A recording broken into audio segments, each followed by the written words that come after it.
Hello all, thank you for joining Shayne T Wright on this Photoshop session. I have been doing increasing photography work and have been getting a lot of questions about how to turn pictures such as the one on your screen right now, that lovely J549 Steam engine from the Maldon Victorian Golden Fields Railway. How to turn it, which is a bit of a mouthful, into something that looks a little bit more like process package this. Lovely Steam era Photoshop session there. So what I'm going to do is quickly show you in about it's about 5 minutes maximum, I think, to get from that. Oop, screen capture's got me from that to that. Okay, first thing you'll notice on the Lightroom screen we have up, so there's two softwares we use, Lightroom and Photomatix. First part with Lightroom is we want to crop these characters out here on the right hand side rather than trying to shoot them out. It just works out nicely that way. So wanting to keep as much of the train in the platform as possible, we'll crop from the top right, and we're happy now we've got the people on the right out, and making the train more in the center of the picture, in the right half. We close down from the top left. Now that gives us a nice balance of gap from the bottom and the top, so we hit done. Now we move over to the writer screen and we move through the sequence from top to bottom. I just find it easier for my workflow to go through the various settings and give it a particular wash of a look. So during the entire time, keep an eye on the histogram graph at top. You see we've got cropping in the whites and cropping in the blacks. We'll correct all them. So give it a bit of a smash with bring the exposure down a little bit, just to give it a bit of a washed look. We want to pull the highlights down. You can see the histogram adjusting in the top right and the shadows up. Now we don't want to make them 100% squashed, so we just pull the whites and the blacks themselves as well. Smash a bit of clarity into it. You can start to see now we're getting that effect we're looking for. The steam engine's starting to really show the greys, but as we do that, the histogram continues to get distorted with clipping and clamping. Now we don't want it completely black and white, so we give it a bit of a red and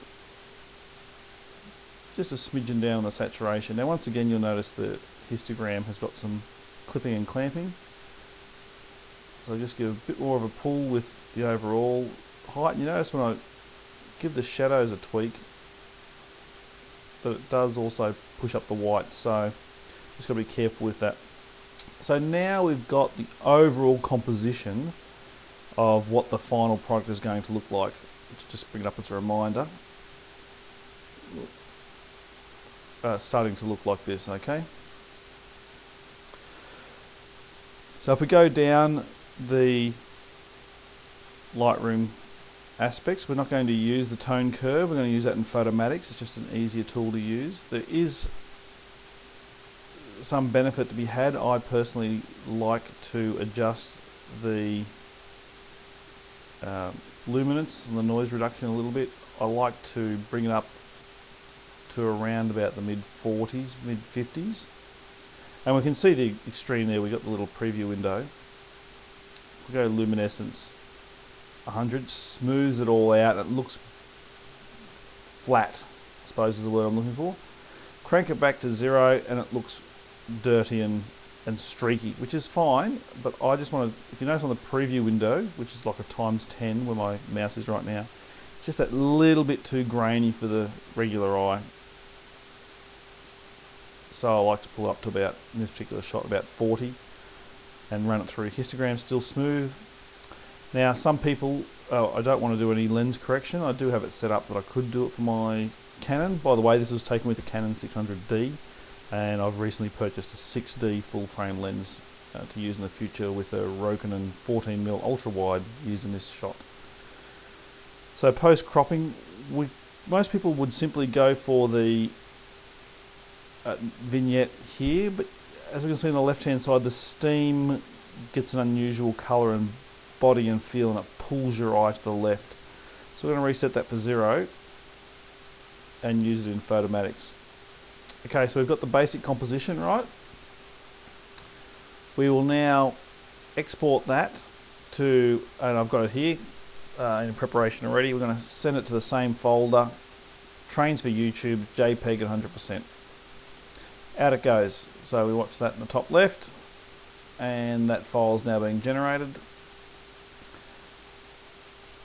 Photomatix I started up earlier. It's a clean slate, and I'll just pull on the screen now. Here's a copy of that picture I did earlier, train for YouTube. Just go and drop it onto the screen. Now I want to, you can see that's the original composition. Looks pretty non-artistic, shall we say. So we go tone mapping, and I'm going to reduce the noise. Once again, just take it out a little bit from the JPEG conversion. It's done all live. Now we come up with a number of filters. Now this is called HDR, High Dynamic Ranging. Gives you a bit of an edge in some of your pictures, and you've got some filters to go with it. So HDR on the normal photograph is as such. Looks very similar to the original, and a bit of a default. Now remember, we're going for the steamed rustic look, such as we see there.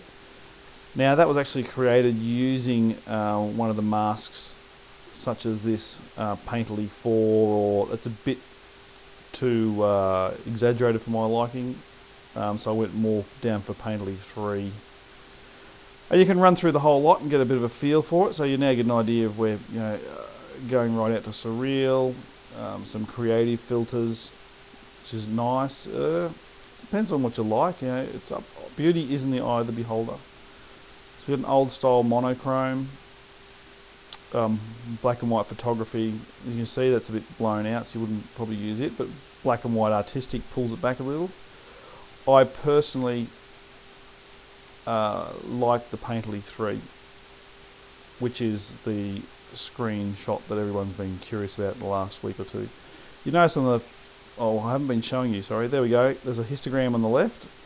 I'll just pull it on the screen, which helps once again with the eye. The more distributed the histogram, the nicer it is on the eye. So now I've reminded myself that of that principle. You can see that Painterly 3 has a peak in the centre, and it's a bit flatter around the sky. Painterly 4 brings the colours up a little bit, and you can see the histogram's a lot flatter, and it's got more information, as in compared to the peak body that occurred on Painterly 3. So we could go ahead from here and adjust a few things like luminosity, and you can just bring the edge down, but it just brings in some peaks. And detail contrast, we're at 6 before. You can make some adjustments if you would like. I personally don't mind where it was at before, around the 6 mark. It's nice to the eye, and it's pretty quick to easy to process. I'll just remove the histogram. We hit process. Computer, whilst it's recording this, will quite easily smash out this picture on the machine I'm using. So thanks for listening, and here we go, the final stage. We're ready in Photomatix. We have the final picture. Reds are a bit bright, so we might just pull the reds down a touch, make it a bit grayer. So I've just pulled it down about 20 markers there, which is nice to the eye. I don't think it needs any sharpening or contrast. You can look, just gives an exaggeration, strong sharpening. It brings back the speckling that the luminosity reduced in Photoshop. So we're actually reversing our own work there if you start adding sharpening in this stage, unless it's an effect you really want to go for. And sometimes that happens. You get partway through the job and go, I like that, I'm going to go with it.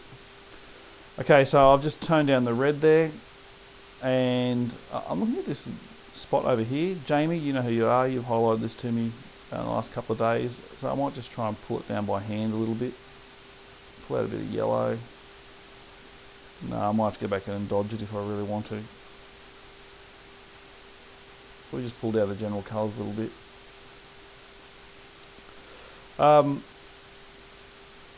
yeah, in contrast, we can, once again, you can do in what Photoshop does here, but you don't have as much control. So I like it for HDRing, but not much else. You make it really grungy, but then we're starting to get back to the grunge filter. So we'll leave it as that. Now that was a quick run through. Oh, we hit save by just closing it. Would you like to save? Yes. We'll leave it as that. Well, don't look at the other pictures there. That's just the kids playing soccer. Okay, so now we'll just do a quick side-by-side comparison. That's the original picture. This is the one a lot of people have been asking me about, how to do it. And here's the one we did in a couple of minutes with all the talking. So a little bit more on the painterly 4 perhaps, a little bit more grungy and a bit more highlighting. But as you can see, oh, and I did tone down the reds, but that's a little bit of feedback from people. But you can see it's pretty quick to do. Once you get down the workflow, pretty straightforward to have all this done in 2 or 3 minutes. To go from that modern picture of a steam engine to something a bit more classic you'd be happy to hang on your wall. So thanks for joining me. Once again, Shayne T Wright, new to clips on YouTube, but you will find me on Facebook, facebook.com/ShayneTWright, or just Google Shayne, S-H-A-Y-N-E, T, Wright, W-R-I-G-H-T, and it'll be in the feed for YouTube as well. Thanks for your time, and keep an eye open for more of my clips. Take care. Until next time.